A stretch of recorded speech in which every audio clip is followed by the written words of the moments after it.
Crawlspacers, welcome to our first review show of 2022. Let's introduce the panel. We've got Peter. What's going on, Chi-Town? All right. Good to see you, Peter. Hey, I'm here. Sorry, there you are. Sorry about that. Had to adjust the volume. Hi, Cal. Okay. Hey. Hello, everybody. 2 for 1. What's going on, Peter? What's going on, Kelly? How are you two? I ran Ladies away from first. the snow. Well, lucky you. I'm stuck You in ran- the snow. Sorry. What did Kelly say? She ran away from the snow? Is that what you said? Yeah, it's supposed to snow in Atlanta and North Georgia. Like, it's going to be a bad winter Right. storm for us. And Right. so I have a holiday weekend and don't have to be in the office next week. So I ran to my mom's. Yeah, there you Where go. it's That's on the the place to do. Run coast. to your parents. There you Yeah, go. well, it's on the coast, and that way the worst I get is I think it's still going to be 30 degrees on Sunday, but no snow. We got about 2 inches of snow here, so we're in. I did not run to it; I ran towards it. We have Neil. What's going on, Neil? Yeah. Okay. All right, this is the worst intro. Okay. We do sorry. not stop this ever. What do you want me to say? Like, oh, hey, Brad, my day's going excellent, even though nothing happened. All right, brought now we no got food? Tyler. We got Tyler. I didn't. Hey, There's no food this Look, episode. I got something special. All right, see, What- Tyler what's came special? prepared to Bring say it hello. over. Yep. It No, looks. What is it? Let's take a look. Ah. wow. Oh, yeah. Now, that table is going to tilt over with that stuff. My God, it's going to hit you right in the head. It's gonna break. Tyler, Put we need to that get you thing- to the emergency room. My What that thing's goodness, name? what is that thing? It's got Scarlet stat- Spider, It's a Kane. statue. Well, duh. No, it's more like a monument. A monument to all of Tyler's sins. Oh I wow. know. And we have Javi. What's going? Oh, and we just lost Javi. Boy, is this show off! This show is off to a rousing success. Let's see, Milo. Thank you for the super chat. Hope you guys had a great Christmas. Here's some money. Thank you very much. SoFlo says, "Hey, Brad in the crawl space." B Rich says, "Greetings from Kansas City, my Missouri brother." Ryan says, "Hello, hey Ryan. 5 issues in 90 minutes. It's going to be tight." Well, these guys aren't talking much, so I think we can do it. I'm just, since I haven't been on the show with Oh, Peter. oh, I'm good gonna do Lord. this again. What? You need a crew to lift that thing? What is that? Yes. Kelly, for Yes. Christmas, I'm gonna buy you a little Wow. crane so you can kind of haul that wherever you're going. Just a little Wait, you crane. got It's the like, statue? it's so heavy. I've had the statue. My Oh, that's friend right. Johnny gave it to me for my birthday, for my 30th birthday. So it's been over a year, but the issue is like, it's so heavy, I can't get it out of the box. Kelly, for those audio listeners, Kelly just lifted a J. Scott Campbell statue that looks to be at least 50 pounds. It is the J. Scott Campbell statue because it's the one that went down with the ship. I'm gonna right click and save that real quick. Yeah, did No, anybody yeah, get there up you at go. 9 a.m. and There you do the J. Scott Campbell No. Mary Jane Black Cat covers? I just No. right clicked I it. did I just not. right clicked No. and saved. Yeah, no doubt. You know What's what? going on, Russell? I gotta say something about this. These covers is that they are cheaper than his previous exclusives. That's good. They're beautiful looking covers. Wow, $15 instead of what? $50? Wow. Take it or leave it, dude. We have a Trust I'll do and neither. Obey. Says no sleep till crawl space. Well, thank you very much. Vinkman wants to know, can the crawl space cover 5 issues in 90 minutes? Place your bets. No. I think we can. We're gonna try. Ryan says that's a beauty, Kelly. And I think you meant WHOE. Russell. Hello, to the the whole crew. hello, the whole crew. Aw. Adam I'm says Shia. if you don't want that statue, he'll take it off your hands. No, Kelly. I want it. It's just I can't get it out of the box, so I it's can just get it out gonna of the stay in the box for you. box. Anime Hunter says he can attest that it is indeed a heavy statue. Bruce, what's going on, Bruce? Man, you are our first show of 2022, Bruce. And Brian says he can't place any bets because he just paid the mortgage. Been there. Oh, and we have Javi back. What's up, Javi? Hey, Hey guys, Hey. What's sorry, up? my stuff wasn't connecting, my Bluetooth wasn't connecting, so I understand. instead Here, of giving you guys an earful of feedback, I bailed for I a second. appreciate that. Real Yeah. quick, they placed bets if we can do 5 issues in 90 minutes. I'm going to delay it even farther. I want real quick thoughts about John Romita Jr. coming back. Well, wait, I want to with do Zeb show Wells. and tell first because I haven't been here in forever. Yeah. Oh my God, you got show and tell too. So, Okay, go ahead. So you brought this up on the podcast Yeah, back in November, maybe it was December news. yeah. I sent off for a CGC signing. One of the few brand new day comics that I bought off the shelf was Amazing 607. I got it only because of the J. Scott Campbell cover because I knew the one before sold out. Is that the Mary Jane on the couch with her knee bent? No, the one I was talking about was the Black Cat. That's the Black Cat one. Black where Cat she fights. kissing Spider-Man. So this is the that next one. cover. And it's brand new day, so I didn't really read it. It's just been in a bag and board since then. So I sent it off because they had a special signing. So I got it graded and signed by J. Scott Campbell, and it Okay, cool. scored a 9.8. Ooh, Oh, wow. Which is cool. like- That's a good looking cover. One of the highest. God, that's a lot of glare. One of the highest, grades they give. Basically. Nice. So I got like a custom Spider-Man Very cool, man. logo, Nice. and then you can see the back of the issue, which it's the back Wolverine. That works. I That Just- works. literally- it just what- says Wolverine. I mean, I was literally on Campbell's true, I guess. Instagram the other day, and I was looking at all the people that did covers of that art. Yeah, And it's And really cool this- what people did.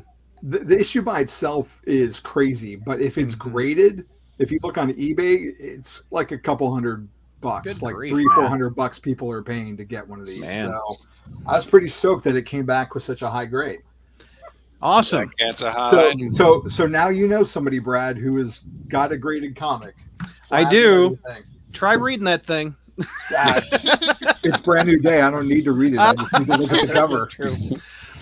Real quick, around the horn before we get the reviews, I wanted to hear the thoughts on John Romita Jr. coming back with Zeb Wells. What do you guys think of this? Hell Whip, yeah. whip, baby. I'm gonna be honest. I'm not looking forward to it. Neil, look at that image. The colors on that are phenomenal. Yeah. And the- you know Yes, gonna and look it's still just gonna be as good. crap. No. Well, I will admit I'm 50% excited. John Romita Jr. is one of my all-time favorite writers. I'm sorry, pencilers. And I mean, you can't top Romita Jr. With Spider-Man, at least. Yeah. However, with the press release Marvel sent out about Zeb Wells, his Shed storyline quote is considered one of the best Spider-Man stories of all time. I think Nick Where did that? Lowe- Who's quoting that? I think Nick Lowe wrote this press release. See, Oh, as someone who actually, I don't hate Shed like all of you. I have no idea. I don't consider it the best. I'm Who indifferent to considers it Shed. the best? I mean, Ugh. yeah, I'm indifferent. I don't know. See, this is one I have a big like. It almost feels like any kind of excitement I would have had is also dashed by them restarting the book at number one Yeah. again, because I feel like at this point it makes it way too confusing. The volumes that they're doing are just because of what this is going to be like Number 6. Spider. Yeah, This is 6. volume 6. Yeah, they're Okay, they're 'cause- also 10 inches away from number 100, so this makes no sense. Exactly. None of this makes sense. It feels Yeah. weird. And then I'll be honest, I'm not the biggest JR Jr. fan at all. I mean, I feel like there's a little bit of a nostalgia bias because at the time that he was kind of like the height of the heyday for ASM, the stories were really good. Mhm. And I just don't feel like you're going to get the same thing with Zeb Wells. I want to be Yeah. wrong, but I Same. feel like things are going to be about and Mhm. I just feel like everyone's getting too hype in like nostalgia bias, and they're gonna feel let down. Yeah, if that to, makes to, sense. to build off of that, we are taking into account that John Romita Jr. hasn't done Spider-Man since what 2005, 2004. Issue 600. But yeah, you're taking away like over a decade's worth of. Wasn't New Ways to Die after that? Oh After yeah, 600? 2008. He also but like, just did the 9/11 thing Yeah. recently.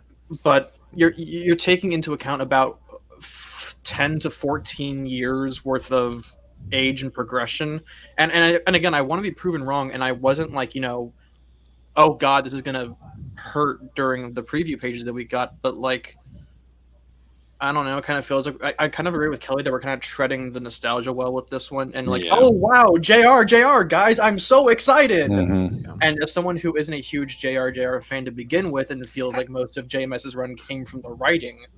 Real it quick, feels- for Kelly and Neil that said they're not JRJR fans, what do you think of his 80s stuff?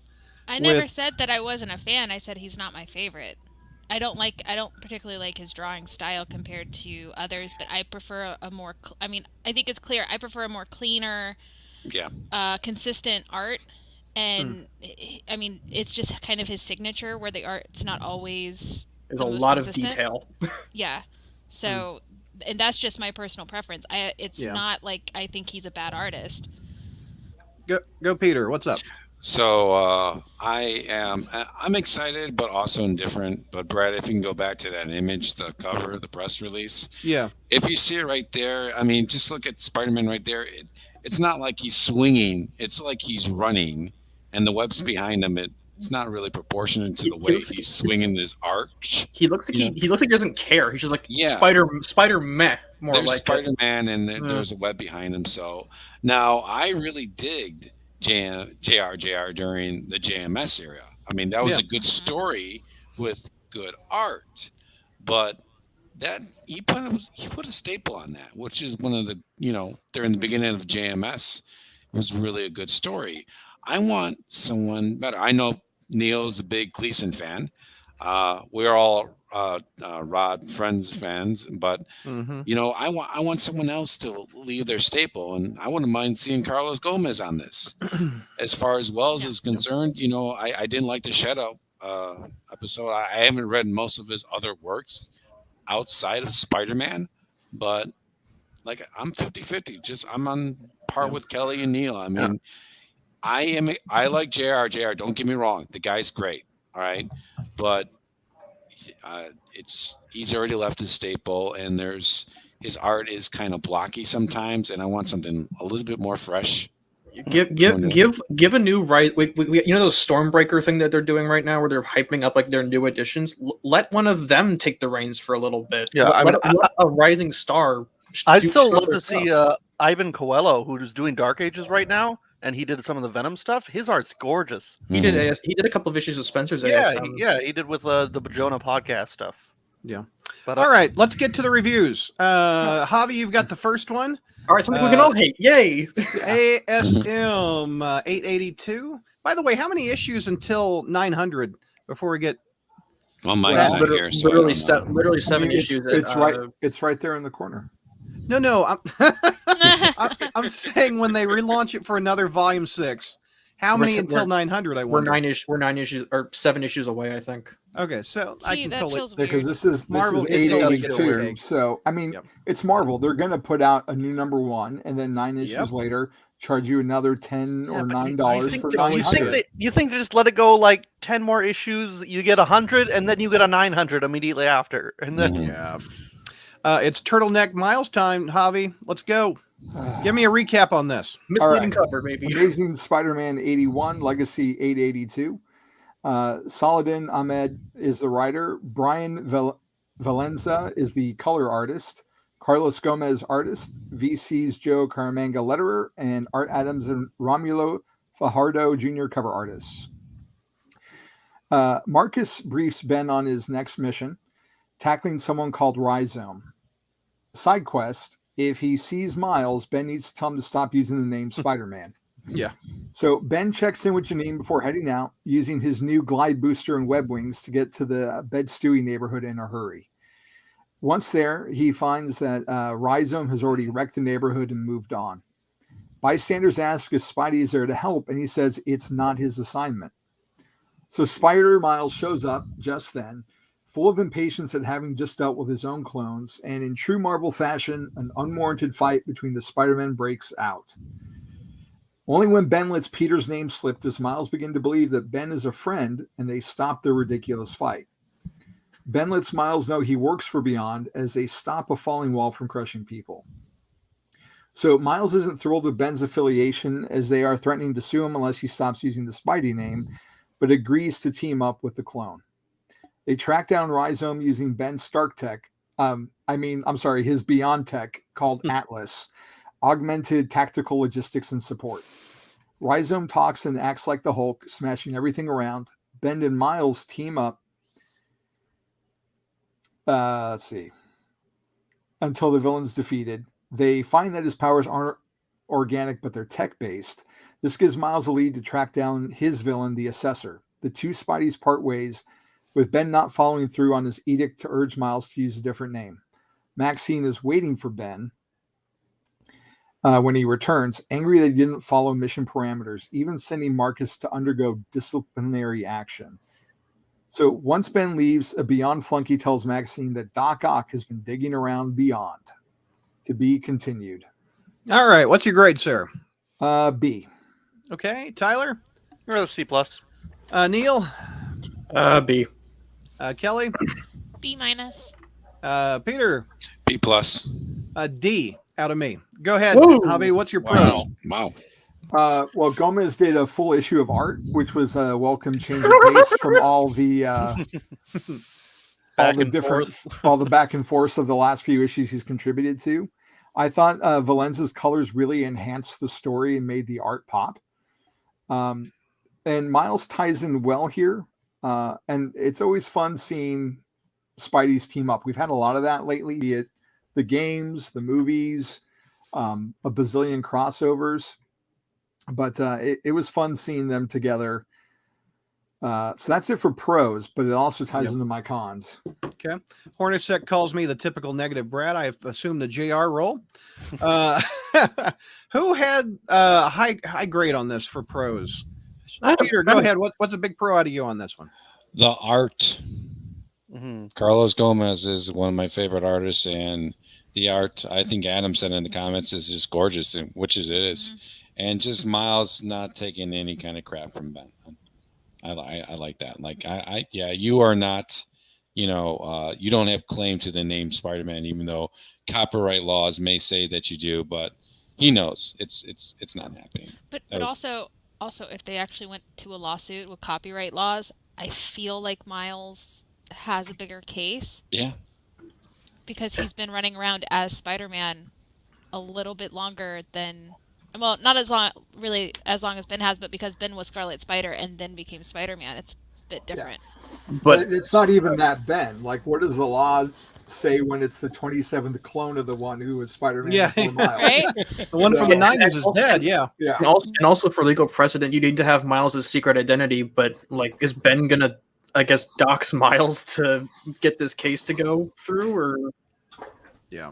I don't think Ben would do that, and I don't think that Beyond Corporation could legally get away with that. I just I'd be in the cons, but I agree with you about the Gomez art. It is nice.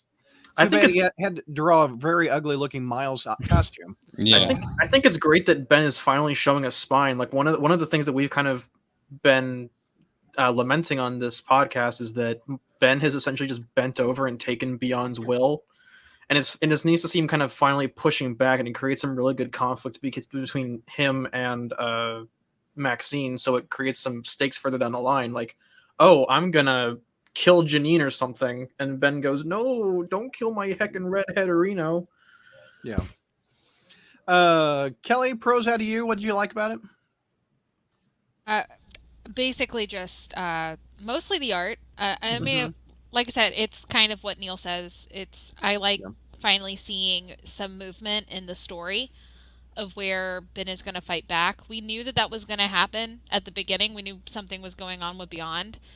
And it's become increasingly frustrating, kind of seeing him just allow it to happen, even though he knows it's wrong. Janine knows it's wrong. Like Colleen Wing and... Misty Knight, like, I mean, they were sitting there, they're basically double agents, but we need to see more of, I just kind of want to, I'm ready to see them take on the corporation and bring it down.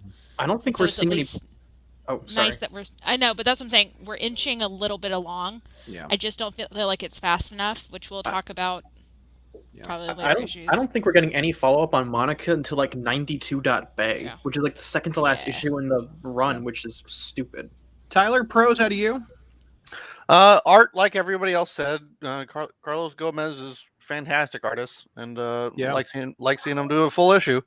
But I'll also say a pro is that like I like that the fight between Ben and Miles only lasts like a page and a half. They like And a settle their cover. No, see, yeah, obviously the cover is sort of bait for that, and it does Yeah. technically happen. But I like that the fight doesn't last that long. They're like because that's the whole thing. It's like there's all these misunderstandings with heroes. You get like they got a whole tussle before they team up to fight the real baddie. But here it's just quick. It's like a quick confrontation. Like, all right, we shouldn't be fighting. We're both on the same side. Come on. Yeah. And so I did like that. Javi cons. What's some cons out of you? His new glide booster burns more fuel than a luxury jet. It's like, really? Like, Really? where is this fuel source?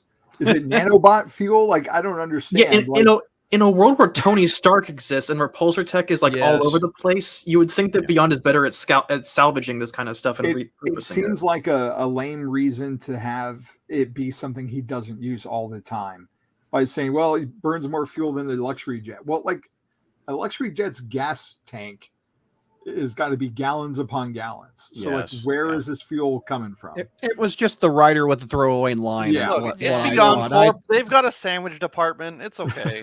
Oh, don't get me started on But that. someone brought it up in They got the- koalas. They got to take care of the Oh, koalas first. God. someone brought up in the Other chat- cons. Ben's Here, let me attitude. go. I have the biggest cons.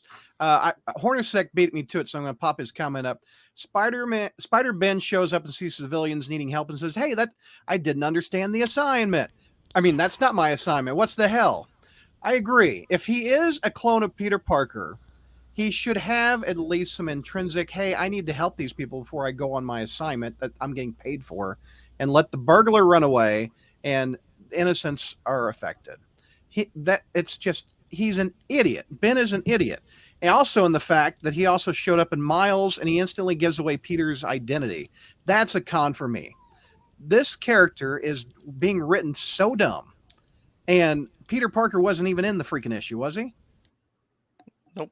Okay. No. So that's my main D. What's the name of the story? Amazing Spider-Man. He's not in it. Well, is my Ben is big the con. Amazing Spider-Man right now. So Peter's the amazing spider cripple. He's the amazing dumbass Spider-Man is what he is. We should change the title, not 800 issues or whatever. Anyway, it ticked me off, this issue, and it felt very much like a Miles Morales issue, mainly because it was written by the writer of Miles well, Morales. see, and that's where one of my cons comes in, because it is Yeah. written by Ahmed. Yeah. And it's not just that Ben's having an attitude. We know that there's some, not to get too far ahead of where we're covering tonight, but we know there's something going on with Ben. He's being manipulated. But Mhm. Miles's attitude when first encountering Ben, where he's like, whoever you are, you're dangerous. It's like, why? What did Ben do in that scene when Miles dropped down to show that he's in any way, shape, or form dangerous? Yeah. You live in a world where you're not the only Spider-Man. Yes. You've been through how many crossovers now across dimensions with multiple spider people? You've even fought alongside someone wearing a costume very similar to this, and your first instinct is, oh, you're dangerous? Like, that doesn't make any sense. That's just Ahmed trying to meet the trope of superheroes have to fight. Very much. He Not- also did the trope of this has more fuel than an airliner. It's poor writing. It doesn't make Well, sense. Kelly, go ahead. I do think that the line about the gas consumption is kind of just a throwaway and not much thought. But I do think like the "you're dangerous" line and a little bit of some of the scenes in the face, like the face off kind of deal, that was very much editorial, I feel. So that could have been something where they needed to at least set that up and was being like advised, Miles needs to see this as this way and Ben needs to see it this way. Make this happen is kind of the feeling I got. I mean, I guess you Instead could of say that about this whole Beyond thing. It's very editorial driven. Yeah. And Exactly. Miles should have, I mean, he's coming from the point, and they even bring it up, like he's been dealing with his own clone stuff. So it makes sense. But in the moment when he drops down, he doesn't know any of the backstory for Ben or what's going on. But they've Also, it kind of assumes that you've read Miles Morales Spider-Man. As someone who reads it very inconsistently and only when we do satellites, I forgot. I actually forgot that there was a Clone Saga happening. Wow. I just want to know, because Miles drops down, like he sees this other Spider-Man. He immediately says, like, I know the OG Spider-Man's voice. You're close, but you're not him. How does How he know make that? sense? Is he not an exact clone with the same voice? If Mary Kate and Ashley Olsen show up and they're wearing a mask, could you tell their voices? Yes. Really? Yes. You can tell. I mean, Yes, you there is Well- there's cultural drift in I linguistics. take that back. Twins are different than clones. We haven't actually Yes. talked to clones. I And take that back. you can by vocals tell the difference between Mary Kate and Ashley. You can. Okay. But- Yes, you can. But to build I off guess of I don't Kelly, know there twins that there is vocal drift in linguistics, so it is plausible that Ben has a slightly different accent than Peter does. What Not if to he's mention like the cut- attitude. What if maybe he's like country? Hey y'all, I'm Amazing I mean, Spider-Man. he spent time motorcycling around the Yeah, Midwest. maybe- So. Hey, let's move on to the next issue. Before we do that, I want to thank Venkman for the super chat. He says, my take is that while I love me some JRJR, I think the JMS run was his peak. I would also prefer to see someone like Carlos Gomez become the main artist on ASM. Bingo. I don't know if Gomez could keep up with the pace. It's going. Is he monthly is he now, kind isn't is it? he slow? Does he? Well, you guys said that he has not done a full issue. Well, he did. That Well, he may did not amazing. be on him though. Well, he did I mean- amazing Mary Jane for 5 Yeah. issues straight. Yep. So Yeah. I think the only drawback would be the fact that he'd probably have to cut his commissions. Oh Yeah, that's what it. I mean, he's a consistent artist and takes his works very seriously. I think it's really if the scripts come in on time, he has more time to actually fill those out. So it's really based on the scripts. Yeah. I mean, All right.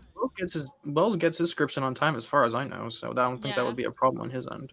Tyler, you've got this issue, Amazing 883, with a very cool cover that means absolutely nothing. I know, it's so disappointing.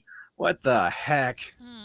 Javi, Go you ahead. and I are on the same page on this What one. the heck? Yeah. Okay, so well, we start with they've moved now that Peter's awake because he got woken up in the Doc Ock issue. Yeah, you don't want to wake up with a dude putting a glove on. Look at that shot. That's Hey, not Doc, even gonna us. use the whole hand? Moon so River, little Fletch reference. He's been moved into a new room, and there's a guy there. He's like, "Oh, hey, I'm Rico, just watching the game or whatever." And then this orderly comes by, and actually, first before that, it's an orderly comes by, takes the guy away. It was like, "Oh, I'm not supposed to go yet," but okay, sure. And then orderly walks away with the guy. And then MJ comes and visits Peter again. She's happy to see he's awake. It still hurts like hell, everything, his body. He's not doing so great, but he's awake. So and then as they're talking, a woman says like, "Oh yeah, my husband was moved here." It's like, "What do you mean he's gone?" It's like, "My husband's here. He's supposed to be here." And so she's freaking out. And the orderly says, "No, there's nobody else here." And so Peter knows that he's lying, and he's a little concerned about that.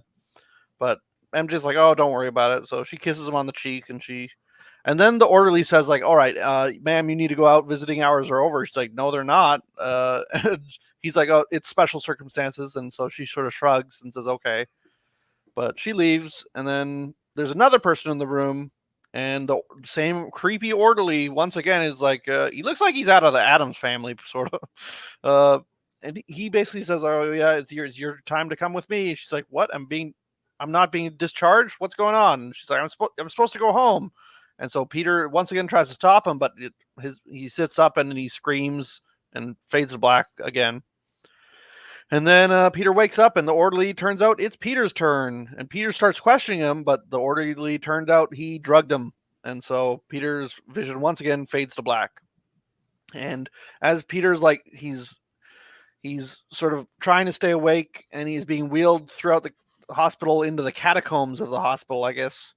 And turns out orderly is not even human. He's some sort of shape-shifting monster. And so he says, "Yeah, I can show you my true shape down here in the darkness." And so then we see a bunch of skulls and everything. I guess he's been eating just a bunch of patients. But then Mary Jane shows up. She's like, "Oh, you're weak to darkness? That's good." And she takes a picture with her phone. He starts burning a bit, and she chases her. She leads it into this other part of this catacomb with like a bunch of lights, and she plugs it in and turns the lights on, and it fries this creature to ashes. And then Peter sort of stumbles after her, but then collapses immediately, and she immediately just gets him back to the hospital. And then we get a little post-credit scene with Misty and Colleen are in the sewers of New York working for Beyond, and they're going after the lizard. The end. You telling the recap took longer than it did for me to read the story. I thought this was a fast read, man. What's your grade, Tyler? I'll give it a B-. Oh wow. Okay, Neil, I'm gonna be awful on this show. I'm giving it a B plus. Oof. Okay, Javi, B plus. Kelly, B+. Peter, I'm right there with Tyler. B-. D- out of me. Oh, My geez. heavens, Pro Tyler, what'd you like about it? I mean, I really like the style of the art. I Yeah. think the art's really good. It's really clean. I like the flat colors a lot, and it's just a style I really like. And yeah, that's probably my biggest pro. Other pros Tyler's not said. Go ahead, everybody. Anybody? So I guess I'm gonna go against you just to spite you. I also really love the art. But I think it was good to kind of have an issue that was, I guess, not really relevant to the Beyond storyline. As much as I've been complaining that like we need to get the plot going on, it was nice to not have to. It was nice to have a one and done issue that was fairly asymmetrical in terms of like what people usually expect from a Spider-Man story. Like MJ saves the day. Peter is kind of in a weird incapacitated situation that's not really under his control. And I think it's really interesting to see that dynamic play out, especially in like this weird horror element that we very rarely see in a Spider-Man comic. Anybody else for pros? Yeah. I want Go to ahead. chime in with the art chorus. I've been waiting for this issue for a while because this guy has done a lot of work on, not a lot, but he's done some recent Batman work on the main Batman book. And he's got like this great Mazzucchelli, Lee Weeks style. And I really appreciated seeing him in the Spider-Verse. And not to steal any of Peter's thunder here, You will. but You will. I know. I was looking at the chat how they were saying like this isn't really a Spider-Man story. It's a Spider-Man story that we could only tell right now in Beyond with Peter being sick and needing Mary Jane. I don't like I said, I don't want to take away from Peter what his pros are, I'm sure. But I loved the flip in the dynamic and Mary Jane's position in the story. Absolutely. And it couldn't have happened usually in any other scenario, but the one that Peter's in right now, Loved it. where he's helpless. So I feel like saying I feel like pushing back against chat and saying that it's not a Spider-Man issue. I feel like that's kind of reductive because you can make that argument about a lot of different Spider-Man stories. it's fun to twist the genre every now and then and have these special little one-offs. Yeah. It is- I thought this was a really fun diversion. I really Peter, liked, go ahead. I really liked the focus on Mary Jane and how Peter needs Mary Jane or how Mary Jane needs Peter and vice versa. Exactly. I thought, the bright light from Gremlins.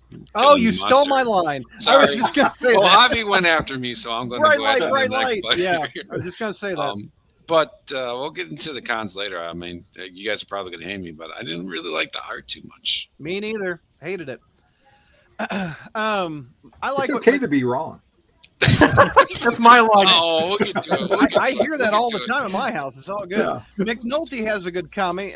He says, I mean, it's a pretty decent horror story. Good but comment is on it, my life. is it really a Spider-Man story? Because you could have done this story without Peter and Mary Jane. It would have been the same. No, Mary Jane I- makes that difference. There's an Yeah. Exactly. there are a specific set of circumstances that allowed this story to happen. At Bruce least- says that nobody noticed numerous patients were missing over the weeks. Yeah, that's another con. I Mhm. mean, okay, Have you it is. been in It the is. healthcare system? Yeah, I was. yeah, U.S. healthcare, baby. Well, it's U.S. healthcare, but it's also U.S. healthcare in the 616 Yeah, in a very Marvel super-powered citizens. New York City. Yeah. Ornisek says, if you were this monster and any light would kill you, would you really leave a bunch of lights in your lair that could be easily turned on? Well, the assumption is that all of his patients are incapacitated to the point that they can't fight back. I don't think he expected MJ to find him, and I don't think MJ even noticed the lights. Peter barely got up enough to notice them. Tyler I thought- Cons, let's list your cons. I thought too Cons, really cons, quick that it had to do with him being in that form. That in that form was the only way he could eat, and that was the only way the light would weaken him. If I had to go for a con, I'd just say I would have liked to know about the origin of this guy. He just sort of Good. pops up He chases them and then he dies. We don't find out why he was here, how long he's been here, other than he's been here a while. But I'd like to know more about where he came from. You know, the origin I would like to know is who the hell's that guy hanging out the window with the gun? Yeah, the cover is On the very cover. misleading. Who is that dude? That's the story I want to see. Yeah, I was hoping that this cover was going to be like a mirror reflection of Alfred Hitchcock movie, which is Rear Window. Yeah, with Jimmy Stewart. Yeah, but that did not Nope. happen. And the cover's misleading. But the art, I know you guys love it, and it's good for a horror story, which is kind of this themed, but it doesn't fit Spider-Man at all. Nope, I agree. Especially, and you know, Javi was talking about it's good to play with the genre. It's good to play with stuff. This is the main title. This is Amazing Spider-Man. It's been going on for 60 years. The side titles like Web or the other titles that aren't the main focus, the main train driving down the road. Brad, should Craven's Last Hunt not have been an Amazing Spider-Man then? It was drawn by Mike Zeck, so yes. Also, Brad, I'm gonna be honest. I mean, that's a psychological. How many issues is Peter in Amazing Spider-Man? Okay, but can I say something? Yeah. That maybe will help Brad understand why, at least like why I liked it in terms of that kind of same thought pattern. Is Ben in this, or is Peter? No, I agree. My complaint about last issue is that Peter was not in it. My complaint about this issue, Peter was in it fighting a dumbass alien in the basement with some poor art. So that it may be slightly better. Honestly, I take this over any Ben story because I'm getting tired of Ben. At least one, and also, Brad, at least one of the three of your comments are just objectively wrong. That being the good art. So, whoa, how am I? It's an opinion. Also, you're wrong. Well, again, it's okay to be wrong. Spider-Man. Okay, what are my three wrongs? Go ahead. No, I said the one at least is the art. I'm not sure about the other. Oh, well, art's subjective, and that ain't my cup of tea, baby. Oh, that's but going back to the argument, about, like this should have been in a satellite title. It should have been in like Spec of Web. If there was another title that you had to pay $3.99 for, you would have bitched and moaned about it until the end of time on satellites. No, I hold the Amazing Spider-Man title to a different standard than Non-Stop Spider-Man. Why?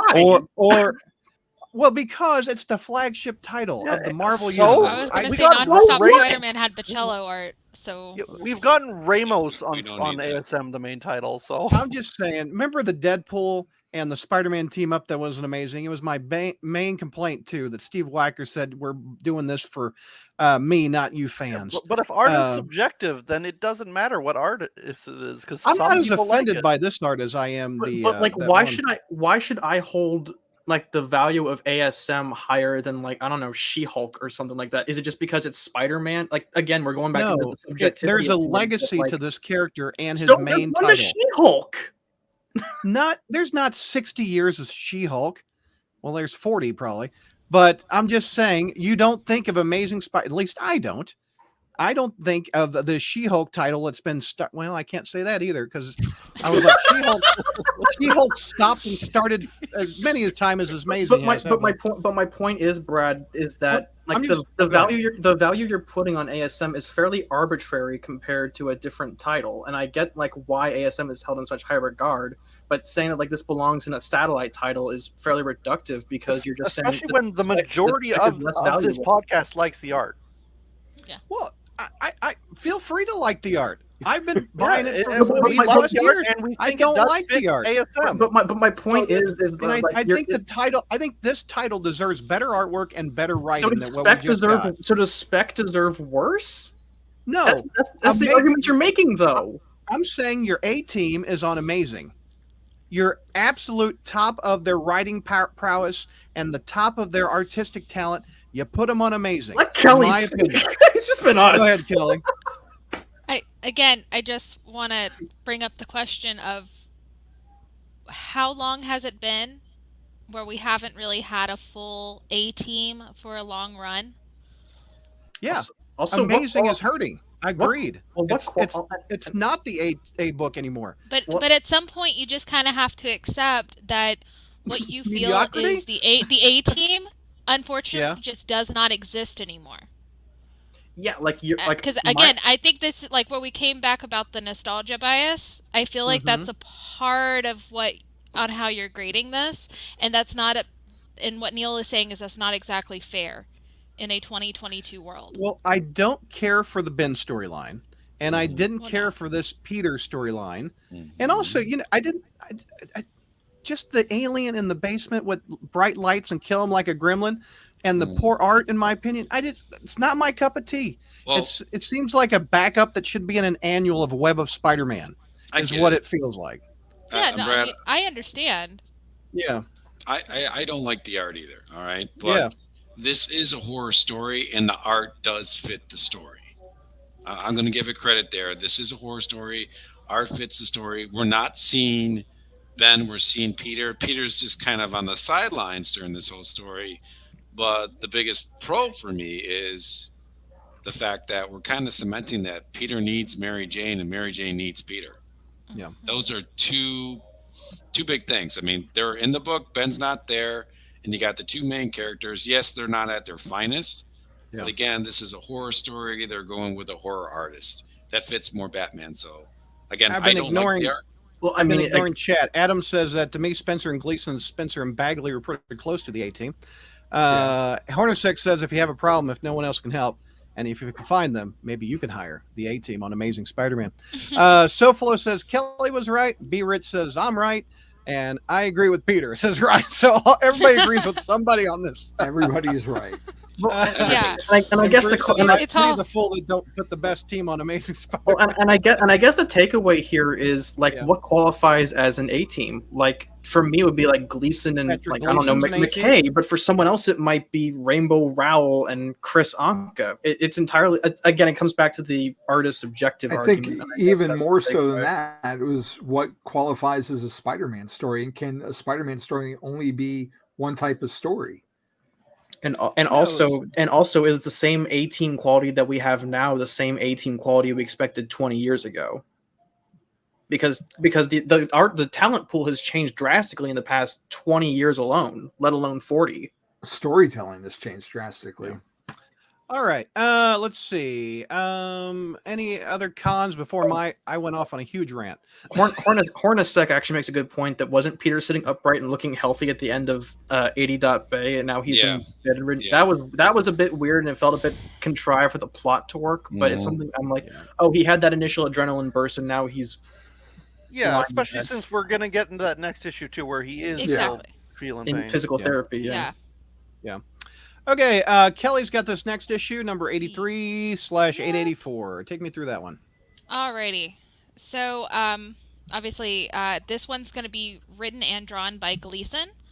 And we had Hollowell and Fairbarn on colors. But basically, we start off with Janine swimming in the rooftop pool at the penthouse prison. I wrote penthouse prison, but because that's what it is for her. But she's reading Glory Grant's articles on Ben's escapades and all of this good PR that the Beyond Corporation is getting. And the staff is relaying messages from Ben to her versus Ben texting her, and that kind of bugs her a little bit. Then she tells her guard that he can leave, and they put her in lights out, which kind of makes her think that no matter what, she's a prisoner, and maybe good, bad, etc. Everyone's kind of always like, maybe everybody deals with a prison of their own. At the hospital, Peter is getting out, trying to figure out a way to get out of physical therapy. He just doesn't feel quite ready, and with a nurse like Lois, who Aunt May has clearly bonded with, she's not basically he's not getting out of this pretty easy. And she does let him rest for a bit, and he checks his phone and sees encouraging words from MJ, along with him winning an eBay auction he bid on while high on the good painkillers, and sending selfies to Aunt May. Yeah. I think that Iron Man got to him with the morphine. Right? Maybe. he also sees that Felicia wrote him a creepy / flirty message and lipstick on the ceiling. So Yeah. good times. Good Yeah. times there. As he's trying to ease back into like being awake and healing, his spider sense is still going haywire, and this is kind of what's causing these migraines. And this, like, 1 minute he feels good, the next he's not so well. It's still warning him of the danger inside himself, and it's kind of like it's tearing him apart.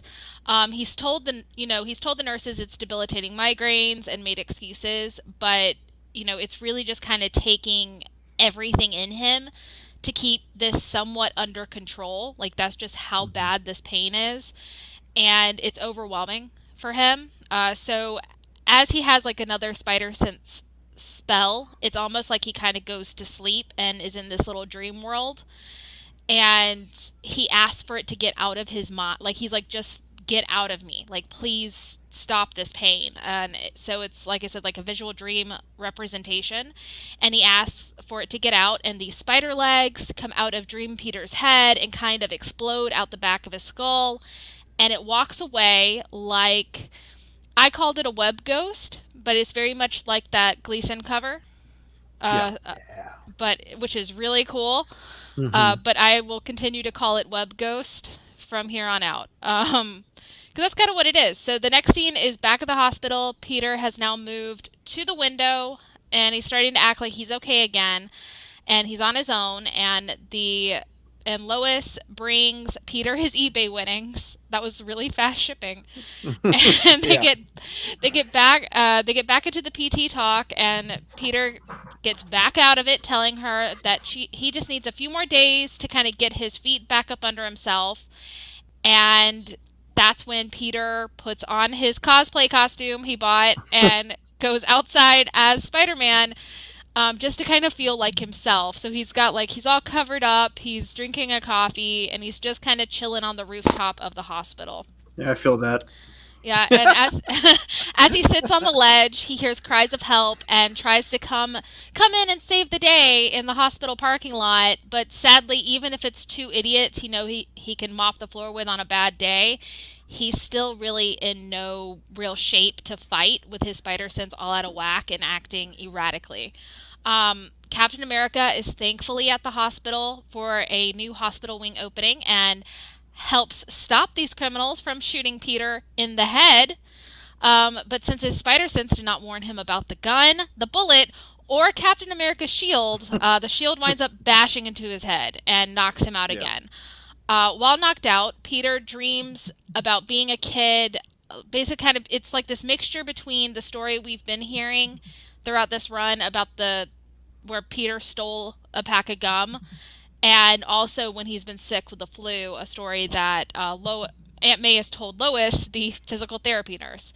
And so this is kind of this amalgamation dream. And as Aunt May gives Child Peter something for the pain, he hears a tap at his window and sees the web ghost asking to be let in, which Child Peter is then afraid of and is screaming as Uncle Ben comes in and tells him there's no use from hiding from it, and then gives Peter a gift as they talk about how normally, even when you do the right thing, bad things can still happen to you.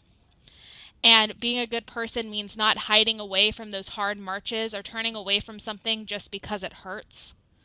Yep. That you have to make a choice every day to stick to it or leave it up for somebody else.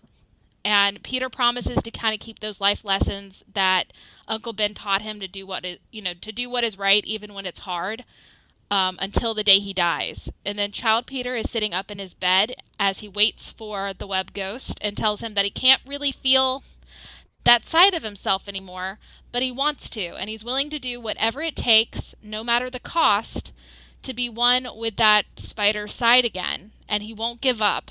Never. And that's kind of where we cut to where he's waking up and he's pressing the button to get the nurse, and he's very, very badly beaten from his cosplay excursion, and that is it for this issue. Okay, so what's your grade on this one? I give this A+. I loved this issue. Okay, Javi? I'm gonna go with an A as well. Okay. Peter. C minus, I believe. Okay. Neil. I gave it an A. It was almost an A plus, but we'll talk about it. And Tyler will not do it for me. I'm watching you. Tyler, what's your grade? I give it an A. I give it a B. I'm coming up. I'm coming up. I'll go back down in next issue. Kelly, pros, what'd you like about it? Yeah, so my pros, to me, the art is really fantastic. It's consistent, it's clean. I really like the idea of the web ghost and how Gleason drew that, and it ties into his covers, which have been really awesome. And then I really, really like the scene. I think we've figured out I'm a sucker for any good where someone understands who Uncle Ben is, and that there's a scene with Peter and Uncle Ben. I really love it, and that whole dream sequence is just really telling of kind of how Peter sees himself and how Peter sees his spider side. And I really enjoyed that this is kind of him saying, hey, I've got to get my act together, so to speak. I haven't really been one with both sides of myself for a long time, and now I can't feel one or the other. Like, because, we've had that writing where it's always been one or the other, and that's always been a constant struggle with Peter. So to kind of see him say, you know what, I can't give up on this side of myself. I have to bring myself back and kind of be whole again. And it's kind of almost saying, like, we're finally moving forward from everything that we've kind of seen, good and bad, in the last few years. Yep. Hornacek says pro, no beyond, and no Ben. That was a pro. Yeah. Well, again, this is, we finally have a story focused on Peter. Yeah, no doubt. It's what the title of the book is called. Other pros, Neil, go ahead. You gave it a big A, I think. Okay. Yeah. Gleason, baby, he's back. You can write and draw. Yeah. As someone who wasn't very impressed by his outing in the Red Goblin one-shot, this was surprisingly really, really good Marvel outing from him. I mean, we kind of knew it from his DC work, but like this is his first major shot at a Marvel book. Did a good job. And having him as the writer and the artist gives a very solid understanding of how he wants to write, how he wants to draw the issue. Because when you're drawing on someone else's behalf, there's a lot of things that are kind of lost in translation. If you read director's cuts that they've been published in Comixology, that's very apparent. But I think that Gleason knows what he wants to put on the page, and so it's very easy for him to frame it a certain way. Good use of characters not being there, like MJ and Felicia giving him their own special messages. One more so than the other. You take your pick on which. Gleason apparently loves Captain America because he drew him in Marvel 1000, and he uses him very effectively here. And they he did a good job of setting up his presence early with, like, oh, he's dedicating the first responders wing at the hospital that Peter Parker is very conveniently at, and so it makes him coming and fighting on Peter's behalf not contrived as hell. And I like that he uses Cap's pre-established history with Peter to kind of assume that Peter's spider sense would help him dodge the shield, which I thought was a very good attention to continuity. I guess going off of what Kelly said, the good use of the webhead covers. I have a less family-friendly name that I won't use on it. I'm not. But I think that using that in universe is actually kind of a very cool way of personifying Peter's, I guess, spider sense, because that's what I interpreted as. I like that. That's good. Absolutely. Yeah. That was going to be my pro as well, where it's this characterization of his spider sense, this physical manifestation of it, and I love that. That's really cool. I think it is cool that, like, Peter demonstrates his tenacity and willingness to never give up, like that last page where he's going like, I'm never gonna give up. I thought that was it changed from the very first panel where he was in the hospital bed, he doesn't want to do physical therapy, and then he ends with, I'm not going to give up. Well, I think that's actually kind of great because it shows Peter's willingness to understand this is not going to be like an easy path. Like, that physical therapy is not going to be easy, and he's not going to give up on it. I thought that was a really cool character moment for him. Well, Kelly, you wanted to say something? No, that's eventually. y'all eventually got to what I was gonna say. Oh yeah. I'm sorry. No, What- it's fine. I loved the Felicia writing with lipstick on the ceiling. I loved the Mary Jane. I loved drunk eBaying, and I It's love. not drunk. It's It's more high. fun. I'm sorry. He he's is high. high He's high off eBaying. Very good Yeah. painkillers. Good I stuff. thought that was and I- texting Aunt May high was funny too. I thought that was great. I bet you that when Ben got back to Earth in Iron Man, he said, "Hey, look at my guy Peter. He could use some of that morphine that you're on. Just give him a little." And I like that he bought old school web shooters from like Ditko era, and from the auction. I thought those were Ben. I thought those were Scarlet Spider. They were web- original bin looking web shooters, and he was like, Oh, huh, these might just be like discarded ones. They might be the real thing. And then he Yeah. tries them, and Go Webs, go. they don't. Oh, Yeah. go web, go! Go Web, from go! Go Web, go! That was funny. Oh, and Why? Bruce says the JJ plushie was a nice touch too. Oh, I thought that mean, was funny. in his email, it looked like he Yeah. had also bought a Jeff the shark plushie, Oh, and yeah, I'm Jeff the very shark. Yeah, that's what I saw, angry I saw that too. Yeah. That was that cute. that exists, and it doesn't exist in real life. Jeff is never going away, and I'm here for it. So, in everyone's opinion, we had a good debate about that hospital issue that I hated. Does this not feel like a story and artwork that was meant to be an Amazing Spider-Man? No, I in terms of both issues, I think that this is definitely an Amazing Spider-Man story, but Yes. I also think that your argument for the last one can also apply here a tiny bit, because this is more kind of delving into a B story plot a slight Yeah. bit. Ultimately, Brad, your argument is subjective. It is. Yeah, and that's It's what Like you all- say like is all best art. is not someone else's best. Yeah. I would agree. My best is I would agree with that. This whole Beyond story does not feels like filler to me, Well, it is. and that is Yeah. not worthy of the flagship Spider-Man title. And this one kind of felt pretty normal. Like we this- might see this on a normal run. Well, this is and my didn't- favorite Yeah. story so far. Same. Beyond. Agreed. I agree 100% with that. Yes. Bruce says yes. ASM worthy. Yeah. Other pros we haven't mentioned. The only things I would add, just to echo everybody else, is just the art on this is amazing, and there's Literally. a reason why we haven't seen Gleason back in a while, because you can tell he put a lot of effort into Mhm. what he did. And I just got Jack recently for Christmas the Todd McFarlane Spider-Man omnibus, Yeah. and just kind of flipping through it and everything. There's a big difference in how McFarlane wrote versus how Gleason wrote. Yeah. Because you never know when you're going to get, an artist trying to write, how it's going to turn out. True. And I know Gleason's done a lot of story work with Tomasi over at DC, but I mean, this was like tip top. And one of the things I always complain about with like Spidey is we have certain tropes. Gwen off the bridge, lifting something heavy. This is how you do the lift something heavy without lifting something heavy, is by having Peter, find his will to continue. And yes. that's what I really appreciated at the end of the story, was to have that moment, but have it done in a fresh way where it's not a one-for-one comparison. Yes. Agreed. I Real like quick, that. That's very true. Real quick, Anime Hunter's comment about Jeff the Shark plush toys. No, the IKEA sharks with legs stitched on do not count. Yes, No. they no, and I know that there's custom plushies, but there's not a mass-made Marvel one, and that's a travesty.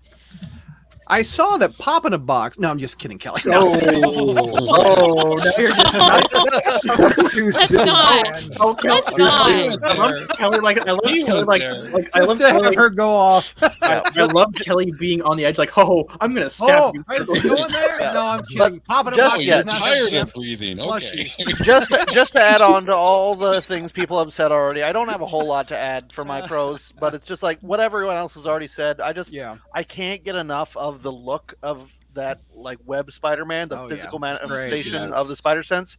Just not only like first off sprouting legs instead of the lines around his Yeah, head, Yeah. and then Yeah. crawling out of his head, like literally as he tries to shut it out. it's And Beautiful. it was really the, weird, it's the and I coolest love thing. it. I don't It's Yeah. kind of like a horror literally comic. exactly, and then bringing his like covers to life as a character is Mhm. so cool. And then Yeah. a very minor pro, but I really like Cap's reaction is like you usually duck. Yeah. I agree. That was pretty cool. I like that. It was good. It was very good. Cons, is there anything you guys didn't like? Hollowell. Oh, Who? Well, no. I do have a tiny one, Yeah. and I think that might just honestly be because of how much I did love this story. But I do feel like it almost felt a little clunky going from scene to scene. Like either there was almost maybe that Gleason kind of maybe went real all into it, and there's almost like a longer story that he then had to edit, Mm. and it isn't quite the Doesn't storyline flow. wasn't quite edited, to flow as well Yeah, as it could have. it almost felt like two separate stories. Like he didn't intertwine the visions as well as he could have. I get what you're Mhm. saying. Do you think Yeah, it was- so do you think it was supposed to be like a two-parter that he had to I cut in half? wish. And it could have been like he might have pitched it as a two-parter, and they said no, just make it one issue. It's strange that would be the case because they've drugged this Misty Knight thing out. They made the Doc Ock story 2 parts. I know. I'm not sure he's got 2 issues of art in him back to back. I mean, But he did I don't know. 75 and 76 though, so Yeah, Not all of 75. yes, he did. What are you talking? Oh, are you talking Half about the the, half backup? the book is not. yeah. They're Well, talking about the backups though, so that might have Yeah. just been artist choice. Let's Okay, see. so Any I've other got cons? Yeah. Yeah, I just want to talk about the colors here. Listen to the satellite show. we had Otherwise, we had 2 colorists on this, and Yeah. it's very obvious which Even is the dog's which to me. pissed. Uh, I want to talk about the colors. yeah, Hollowell's colors are very like the shading has never been great. We've seen it on some of the other issues. Compared to who's the other colorist name? It's I don't know. Fairburn. it's Fairburn. He has a much more flat style, and I think it really worked for like all the vision parts of the spider sense. But Hollowell's colors have never been great, and it just sort of does blur together sometimes.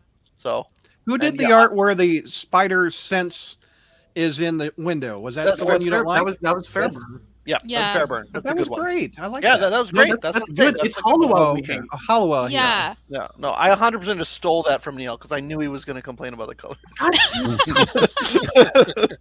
I love it. All right, Neil, counter rebuttal. You all right?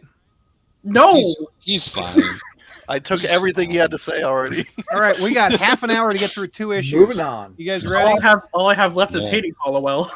All right, we got ASM 885. Neil, I think, has this one, right? Yes, Yes. yes, I do. Take me through this one real quick.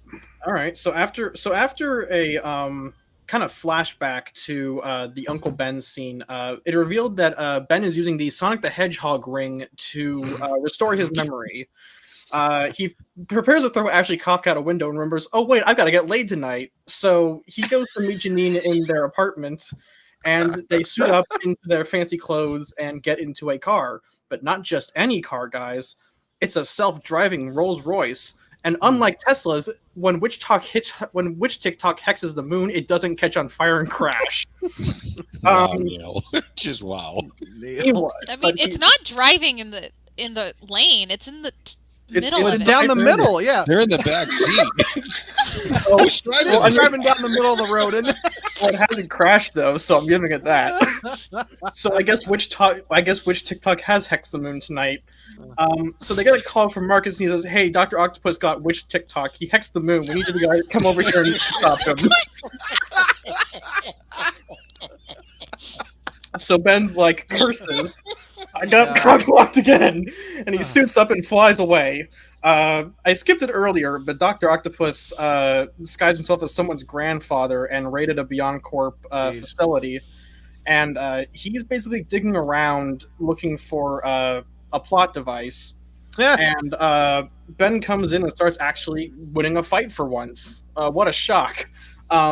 So Ben manages to use another plot device to disable Otto's arms. So Otto takes off his suit and shirt and just walks over. This has very much superior Spider-Man number 31 energy, where Peter just let Dr. Octopus walk away, or Green Goblin walk away.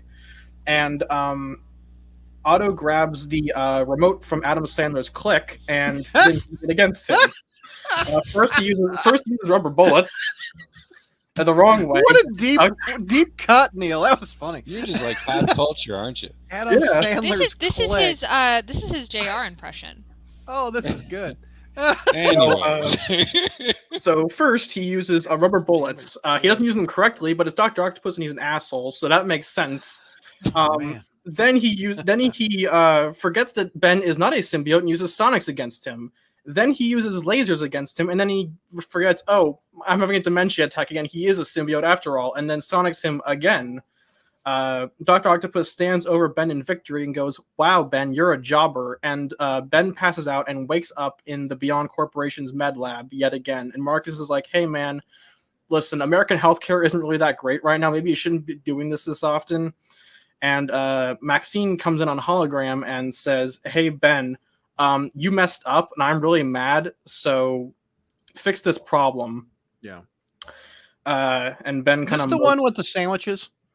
No, that's that's next me. one. That's the next one. Next one. Okay, got it. Yeah. So they're like, okay, so now we need to find Dr. Octopus. But luckily, the plot found him already. A man wearing a Ninja Turtles disguise walks into Beyond Corp's HQ, and the receptionist goes, well, hang on, you seem suspicious. And turns out it's just Alfred Molina. Yep. He found his No Way Home outfit. Yep. Yeah. You know, he's been wearing this really cool Armani for the past couple of issues. Nope, synergy. The end. All right. Grade. In spite of all my jesting, B+. Okay. I like what McNulty just said. Kelly, if Neil is doing a JR impression, does that make Neil JR? I think that's awesome. Neil is not JR, says B. Rich. Okay. So we got what'd you say, a B? B+. B+, Tyler? See. Peter? See. Kelly? C+. Javi? B. C- out of me. Neil, what'd you like?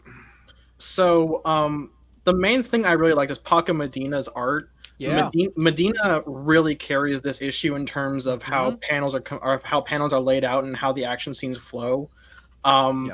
I did like that we're moving the plot along a little bit with Ben kind of rediscovering his powers with the Sonic the Hedgehog ring. And if you're a big Dr. Octopus fan, you're gonna love this issue because he kicks ass all over the place. Yeah. And compared to my arch nemesis Maury Hollowell, Espen Grundenjern does a wonderful job on the colors. He does a great, yeah. Thank you. Was Peter in? Refresh me. Was Peter in this issue? No. He was. Well, he was in flashbacks, but that's just pre-clone memory. Yeah, maybe that's why I didn't like this one very much. If you're not a big fan of the main Beyond stuff, like Ben and You didn't like the one with Peter. Yeah, I didn't. Is there no pleasing Douglas? If you add a little Peter into the mixture, I'm more inclined to like the Amazing Spider-Man book. But Or a again, good cover. we are seeing more pushback from Ben and Janine against Beyond. Like Janine's clearly at her limit with the interruptions. It's like, just let me have a nice day for once without reminding me that you're constantly lording over my life. Yeah. And Ben's just kind of constantly disappointed. But Kind of like the reader. Yeah, I guess Ben is the reader avatar this time around. But yeah, Paco Medina and Grundenjern do a lot of carrying this issue. Yep, I agree. Other pros, who gave it a high grade? It was just Neil. me. Just Neil. Okay. Neil was the highest.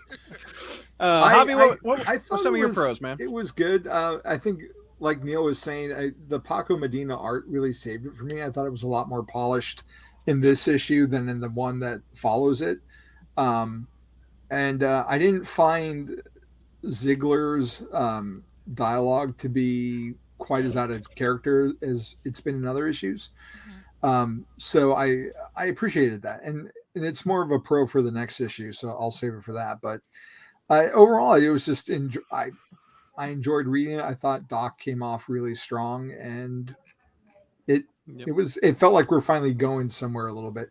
And it may be because I read this and the next one back to back, but it felt like there was some momentum. We were finally getting someplace. and I forgot to mention it, but I did think that the book was actually really well paced. Like I don't think there was a lot of wasted page space. I actually think they used the mileage they had relatively well. They got the beats they needed to without wasting a whole lot of time on any particular specific scene. Other pros we haven't mentioned?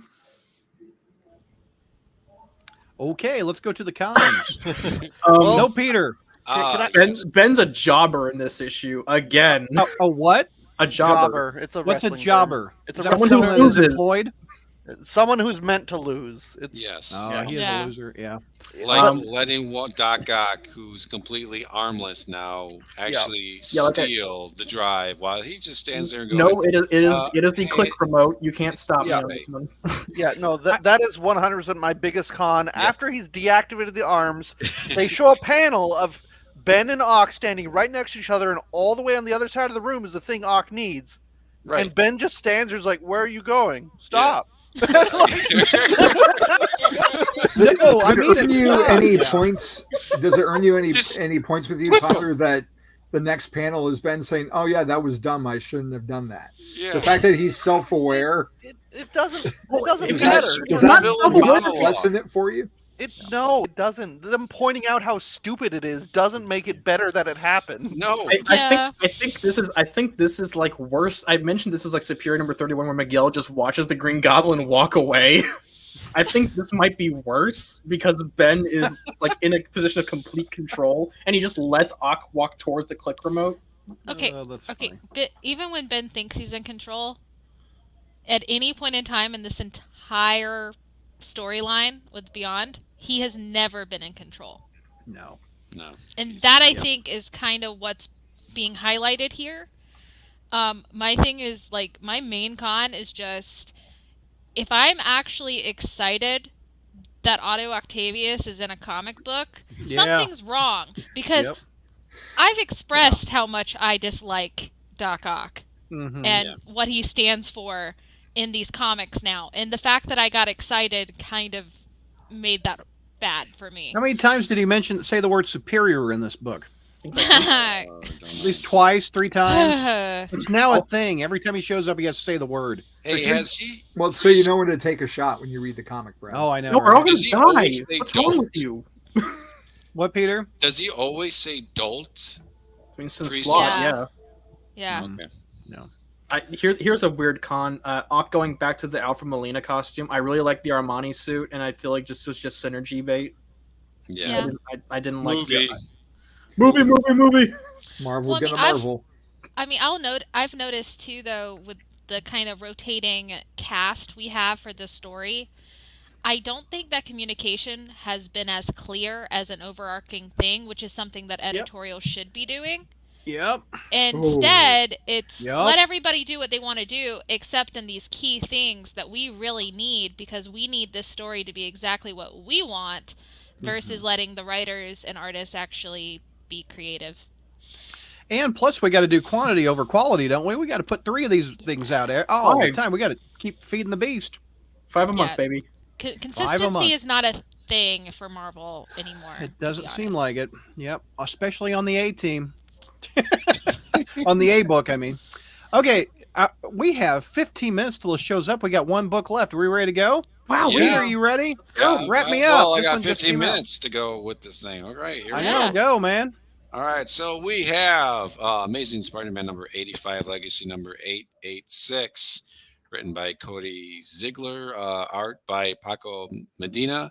Same group we had last issue, right? And colorist, is Espen. I always say ESPN, but it's not his name. It's Grundit Yearn. And the That's inkers are just way Disney. too many. There's just way too many inkers on this book. But anyways, Wow. Dr. Otto Octavius just strolls into the Beyond Corp like he owns the place, and technically he kind of does, but not anymore.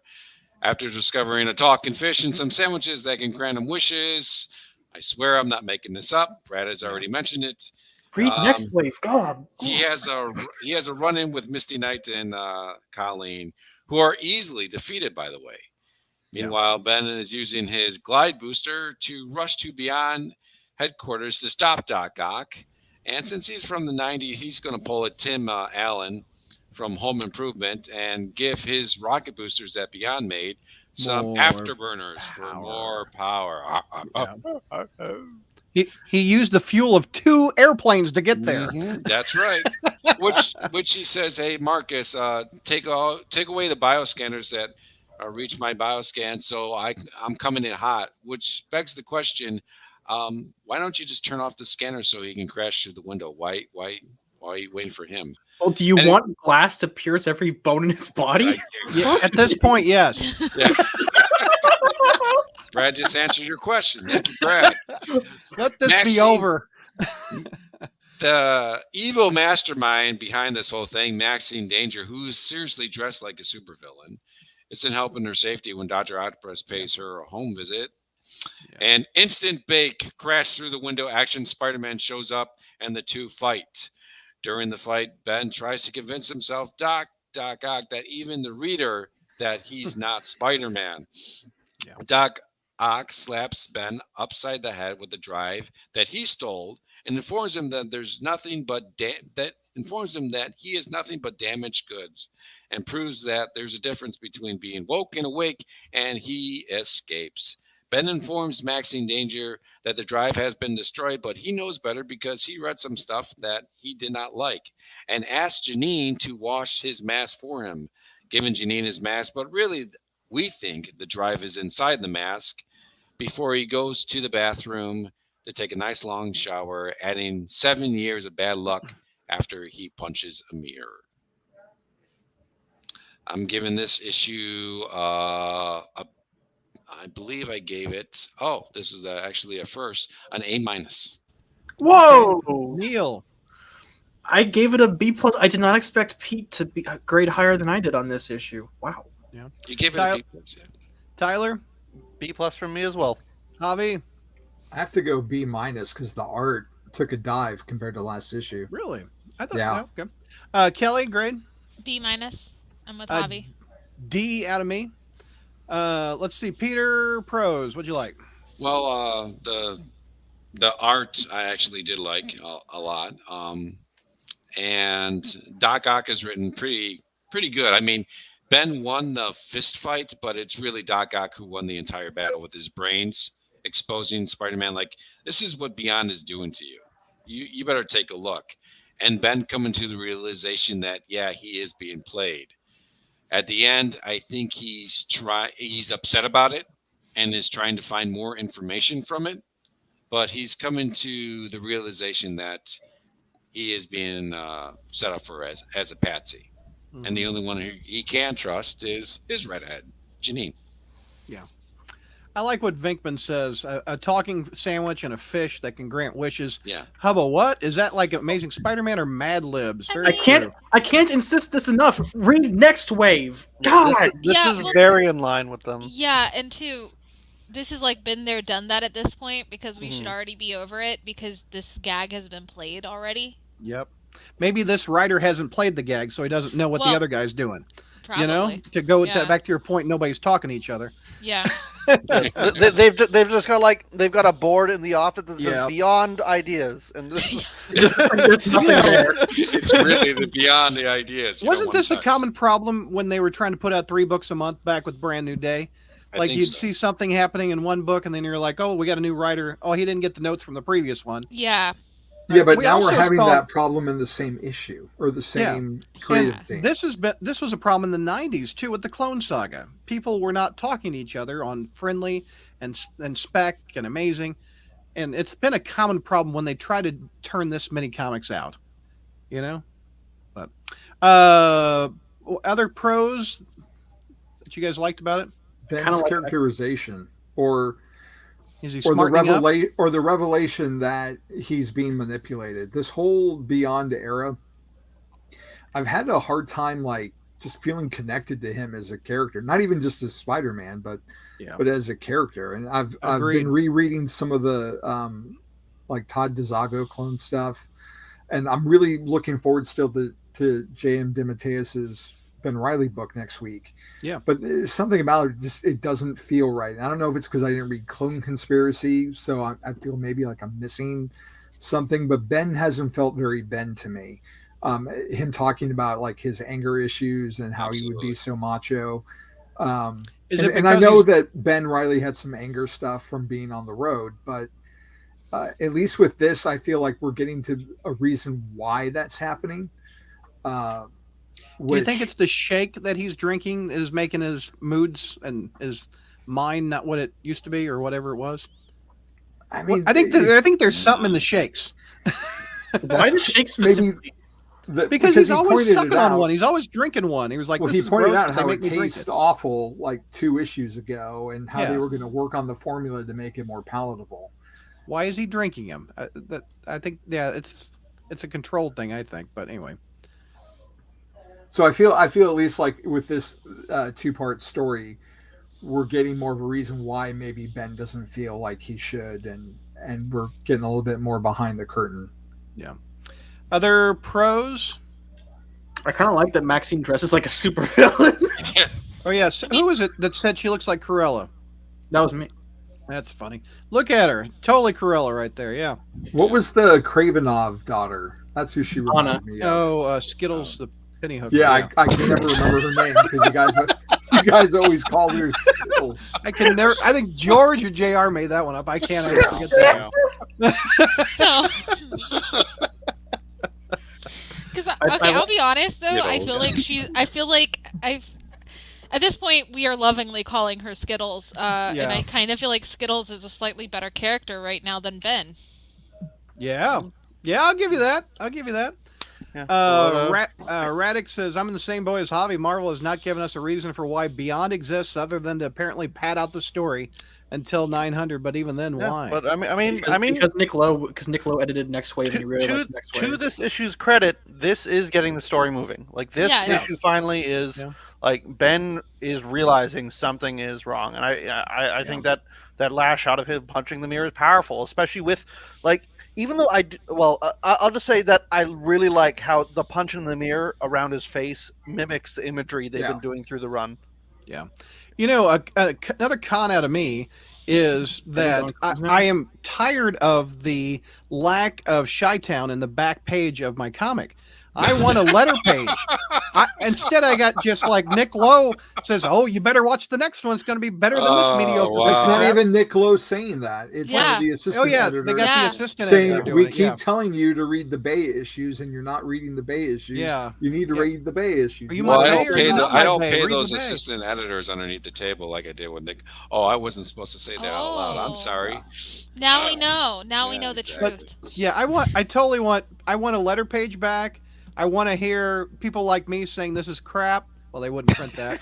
But I wanted to hear Peter saying, "Oh, I love Mary Jane. I love Mary Jane. Love Peter." Signed Chicago.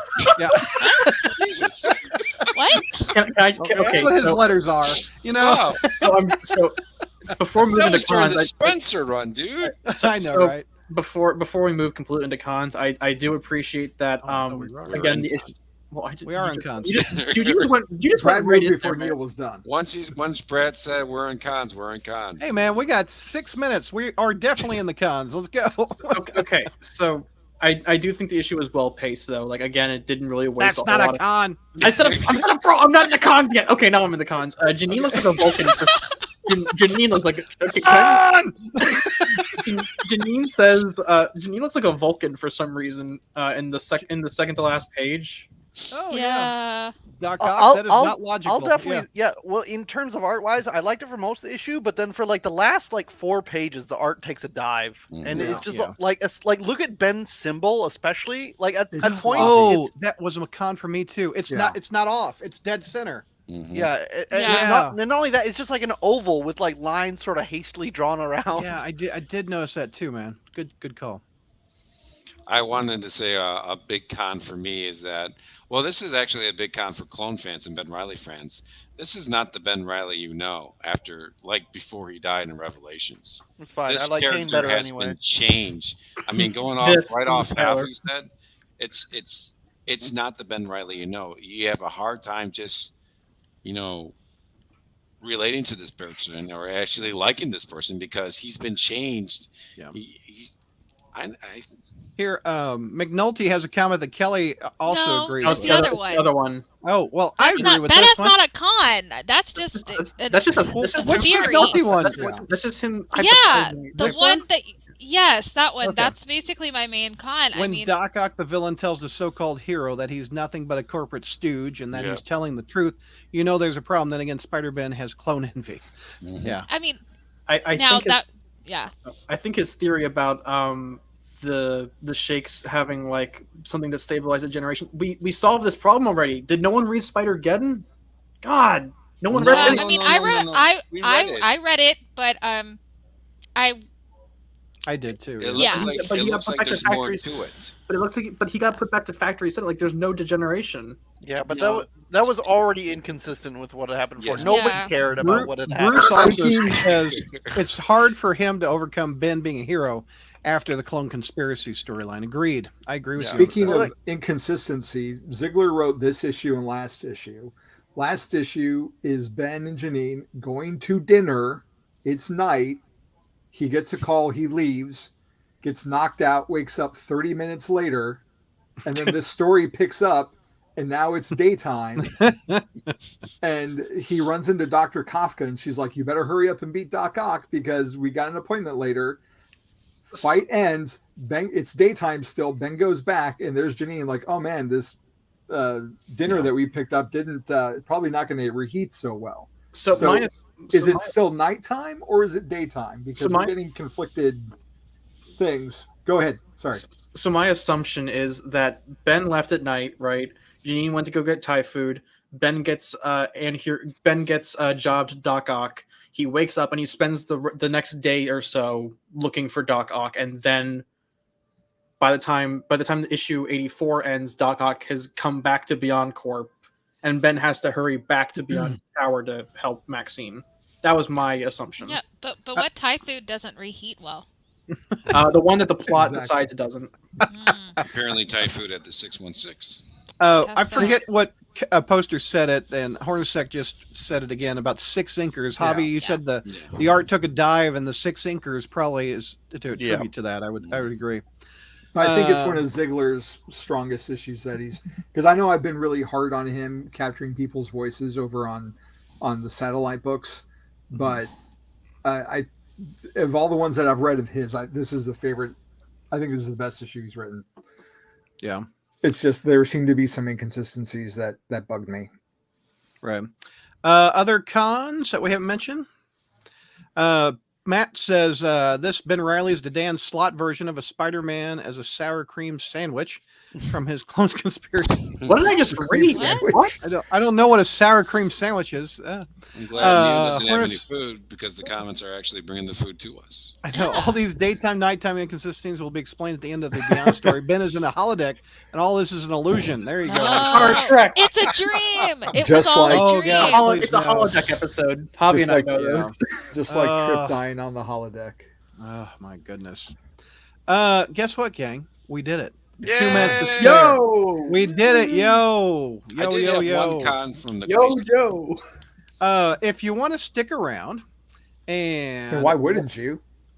I know if you want to hear more of me bitching, we're going to be on Patreon in just a few minutes. If you want to sign up at patreon.com/crawlspace. Help me pay the bills. We've got, looks like Darkhold Spider-Man, Neil's favorite Avengers, Tech on Avengers. Oh, I more got Doc booze. Ock Hang on, where's my booze? with Devil's Reign Superior 4, Miles Morales. Tyler's talking about Venom. We got Devil's Reign. Looks like Ben takes on Taskmaster. Wish that was with better art. Isn't that Chichetto? Yeah, What issue is that? That's Devil's Reign number 2. Oh, okay. I got Yeah, a we got variant, Spider-Woman so at I didn't 17 and recognize 18. I forgot that we didn't do yes. 17. Yep. And we got a version of Mayday on the cover with Spider-Man on this variant for Yeah. Dark Ages. Mhm. So join us on patreon.com/crawlspace for that. If you guys have any more comments, I will do it. Vinkman says, y'all did it in less than 90 minutes. Well done. We're Zach professionals. Crew for the win. Good job, man. gang. Zach Crew for the Uh, win. Hornacek says, Ben says, computer in program. We're about to end program with this episode. So thank you, everybody, for watching, and we will be back on, if I can get my buttons working. Where are they? Okay. Where is the Patreon video? There it is. We are out, gang. See you later.